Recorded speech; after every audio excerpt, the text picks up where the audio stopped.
আসসালামু আলাইকুম। আমি সোনিয়া আফরিন চলে এসেছি নতুন একটু রান্না রেসিপি নিয়ে। বলেন তো আজকে আমি কী রান্না করব? এক্স্যাক্টলি আজকে আমি রান্না করব গরুর মাংস। এর জন্য আমি প্রথমে নিয়ে নিয়েছি 5 কেজি গরুর মাংস। মাংসটা খুব সুন্দর করে আমি কেটে ধুয়ে বেছে রেখে দিয়েছি পানি ঝরিয়ে। এখন আমি এখান থেকে তুলে দেব প্রেসার কুকারে, কারণ মাংস সিদ্ধ করার জন্য আমার ফার্স্ট প্রায়োরিটি থাকে প্রেসার কুকার। প্রেসার কুকারে মাংস খুব ইজি প্রসেসিংয়ে সিদ্ধ হয়ে যায় এবং রান্নাটাও খুব তাড়াতাড়ি হয়ে যায়। এর জন্য আমি প্রেসার কুকারে মাংসটা দিয়ে দিচ্ছি। মাংস আমি সিদ্ধ করার জন্য সামান্য পরিমাণে লবণ, হলুদের গুঁড়ো এবং ধনিয়ার গুঁড়ো অ্যাড করছি। এতে মাংসর যে কাঁচা ভাবটা থাকে বা গন্ধটা থাকে সেটা দূর হয়ে যায়। এখন আমি প্রেসার কুকারের ঢাকনাটা ঢেকে মাংসটা চুলায় বসিয়ে দেবো সিদ্ধ হওয়ার জন্য। 2টা সিটি হলেই আমি মাংসটা নামিয়ে নেব। আমি চলে যাব অন্য প্রসেসিংয়ে। এখন আমি কড়াইতে পর্যাপ্ত পরিমাণে তেল দিয়ে তার মধ্যে বেশি পরিমাণে পেঁয়াজ কুচি দিয়ে হালকা বেরেস্তা কালার করে ভেজে নেব। এতে মাংসর টেস্টটা আরও বেড়ে যাবে। আমি অন্য কড়াইতে দিয়ে দিব আলু ভাজার জন্য। এখানে আমি পর্যাপ্ত পরিমাণে তেল দিয়ে দিয়েছি। একটু বেশি আলু নিয়ে সেটাকে লাল লাল করে ভেজে নেব। আলু লাল লাল করে ভেজে নেওয়ার জন্য আমি এখানে দিয়ে দিব সামান্য পরিমাণে হলুদের গুঁড়া এবং লবণ। এতে আলুর কালারটা নষ্ট হয় না এবং কালারটা আরও বেশি সুন্দর থাকে। আমি এগুলো দিয়ে খুব সুন্দর করে এপিট ওপিট করে আলুটাকে ভেজে নেব। আলুটা ভেজে দিলে মাংসর টেস্টটা আরও বেড়ে যায়, সেজন্য আমি আলুটা ভেজে দিচ্ছি। দেখেন মোটামুটি আমার আলুটা কিন্তু ভাজা কমপ্লিট হয়ে গেছে।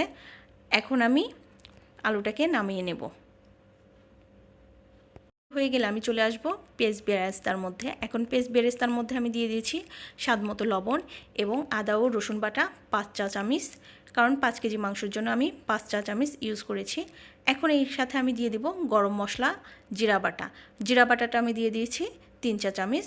গরম মশলাটা আমি দিয়ে দিয়েছি 4 চা চামচ, কারণ গরম মশলার মধ্যে আমি যে মশলাগুলো ব্যবহার করেছি সেগুলোর পরিমাণ এতটুকু হলে যথেষ্ট। এখানে আমি দিয়েছি কালো এলাচ, সাদা এলাচ, কালো গোলমরিচ, সাদা গোলমরিচ, লং এবং দারচিনি। এটাকে খুব সুন্দর করে পেস্ট করে আমি দিয়ে দিয়েছি। মশলাটা খুব সুন্দর করে কষিয়ে নিচ্ছি পেঁয়াজের সাথে। আমি দিয়ে দিয়েছি হালকা পরিমাণে মশলার পানি। এখানে দিয়ে দিয়েছি আমি 1.5 চা চামচের মতো হলুদের গুঁড়া, 2.5 চা চামচের মতো ধনিয়ার গুঁড়া এবং 5 চা চামচের মতো আমি দিয়ে দিয়েছি লাল ঝালমরিচের গুঁড়া, কারণ আমি মাংসটি একটু ঝালঝাল করব। তারপরেও আমি কিছু কাঁচামরিচ মাঝখান দিয়ে কেটে এখানে অ্যাড করে দেব, কারণ গরুর মাংস বেশি ঝালঝাল না হলে আমার কাছে মজা লাগে না। সেই জন্য আমি একটু ঝালঝাল করার জন্যই একটু মরিচটা বেশি ইউজ করছি। এখন আমি খুব সুন্দর করে মশলাটা কষিয়ে নেব। আর মশলা কষানোর জন্য আমি ইউজ করছি মাংস সিদ্ধ করার সময় যে পানিটা বের হয়েছিল অর্থাৎ ঝোল, সেই ঝোলটা। এখানে এক্সট্রা করে আমি সাদা কোনো পানি অ্যাড করছি না, কারণ মাংসটা অলরেডি 90% আমি সিদ্ধ করে নিয়েছি।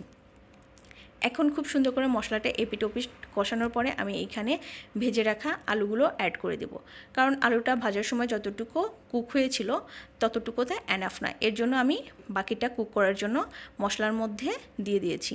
এখন আমি এখানে আর একটু পানি অ্যাড করে আলু এবং মশলাটা খুব ভালো করে কুক করে নিব।